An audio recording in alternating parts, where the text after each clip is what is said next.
da área de saúde, de um psicólogo, de um médico, porque não é qualquer aventureiro que está habilitado a proceder isso.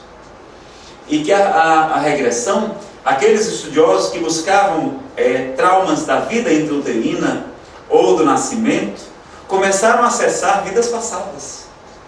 E depois de muitos anos de pesquisas, foram em público defender a reencarnação. A memória extracerebral, que vai nos explicar muitas passagens. Nós temos hoje, e nesse documentário da Discovery Channel, 2.700 casos de crianças que lembram de vidas passadas. Registrados, pesquisados, confrontados os seus dados com os dados disponíveis para entender a reencarnação. Sendo pesquisadas na Universidade de Charlottesville, no estado da Virgínia, nos Estados Unidos, o Dr. Ian Stevenson, o Dr. Jim Tucker. Na Índia, o Dr. Ramendras Nath Banerjee, estudando crianças que se lembram espontaneamente de vidas passadas, de casos surpreendentes. Nesse documentário são vários casos apresentados, mas um chamou muito a atenção.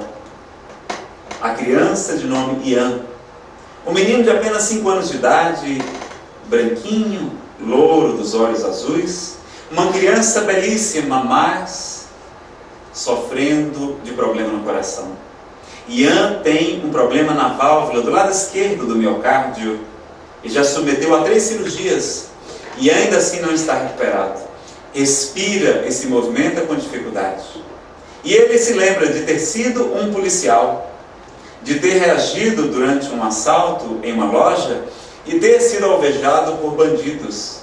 E a família conseguiu descobrir o jornal da época, onde está lá a história de um policial que foi alvejado por uma bala de revólver 22 e a bala alojou-se exatamente no mesmo lugar onde o pequeno Ian tem o seu problema cardíaco, na válvula esquerda do miocárdio, registrada no jornal.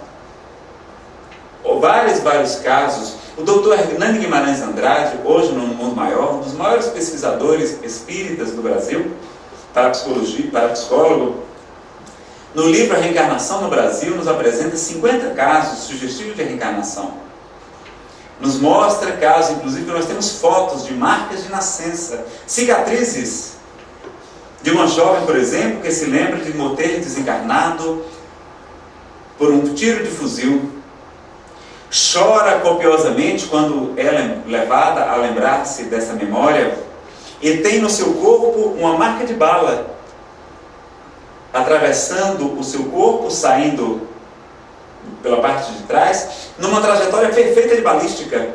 As 2 cicatrizes, com fotos registradas no livro de Hernani Guimarães Andrade, e muitos outros casos. Então nós vamos ver a reencarnação sendo comprovada através das pesquisas de vidas passadas. Nós vamos ver, desde a década de 60, o Dr. Raymond Moody Jr., que fez recentemente um seminário com o Divaldo Franco, nos Estados Unidos da América, no livro Life After Life, Vida Após a Vida, onde ele estuda as experiências de quase morte, das pessoas que se lembram, que são ressuscitadas pelos médicos, e que se lembram de terem visto, e as narrativas são extraordinariamente coincidentes, sobre terem visto luzes, parentes que vieram lhe receber, de narrarem casos, circunstâncias que não eram possível estarem vendo, porque estavam na sala de cirurgia ao lado, e eles contaram que viram seu próprio corpo sobre a mesa de cirurgia. Experiências de quase morte. O famoso iatista Lars Grael, aqui do Brasil, passou por ela e nos conta na revista Super Interessante como foi a sua experiência de quase morte, mostrando que o espírito sobrevive após a morte. Vamos ver a transcomunicação instrumental. Desde há mais de 100 anos, espíritos se comunicando, pesquisadores não religiosos, estudando e recebendo comunicações através de fax, de rádio, de telefone, de computadores, até de aparelhos de televisão, de espíritos se comunicando conosco. Nós vamos ver os instintos nos vídeos da Ray Chaves dos animais, como sendo também uma evidência da reencarnação. Como é que aquele bezerrinho, como é que aquele pássaro recém-nascido já sabe tanta coisa? O bezerrinho já fica de pé e já se dirige à sua mãe para sugar-lhe o leite. E os peixes que nadam quilômetros milhares de quilômetros para desovarem no mesmo local onde nasceram. Quem lhes ensinou? Os pássaros que atravessam o planeta, as baleias que retornam ao Polo Sul para se alimentarem e procriarem nas águas quentes dos trópicos. Quem lhes ensinou tudo aquilo? Então, esse conhecimento nato dos animais seria, para esse autor, José R. Chaves, também uma das evidências da reencarnação. Nós vemos ver doenças congênitas, a hereditariedade podendo ser um dos motivos, uma das causas da reencarnação. Nós temos hoje crianças, bebês recém-nascidos, sofrendo de cirrose hepática.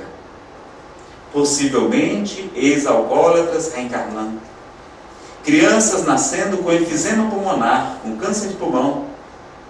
Possivelmente ex-fumantes, voltando ao corpo de carne, trazendo as sequelas, as consequências no seu perispírito, não foram tratadas no mundo espiritual, por falta de tempo, por falta de elevação vibratória, de não ter sido possível terem sido tratadas no mundo espiritual, e os espíritos reencaminharem ao corpo de carne, que serve, nos diz André Luiz, nos diz Frederico Menezes, um dos maiores palestrantes do Brasil, da cidade de Pernambuco, baixinho, mas de um coração gigantesco, que o corpo físico é como se fosse um filtro, um carvão, uma esponja que absorve as imperfeições do nosso psiquismo, das nossas doenças, no nosso perispírito, no modelo organizador biológico que nos fala a parapsicologia.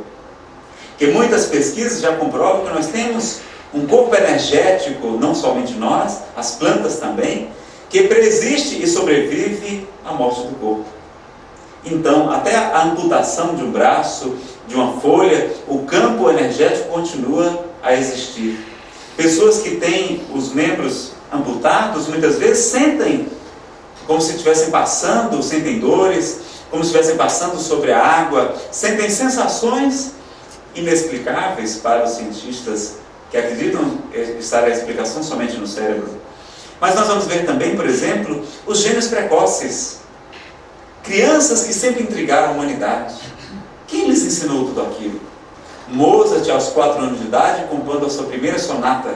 Aos 7, compondo a sua primeira ópera, e indo se apresentar a todos os reis da Europa. Champollion, que traduziu os hieroglifos.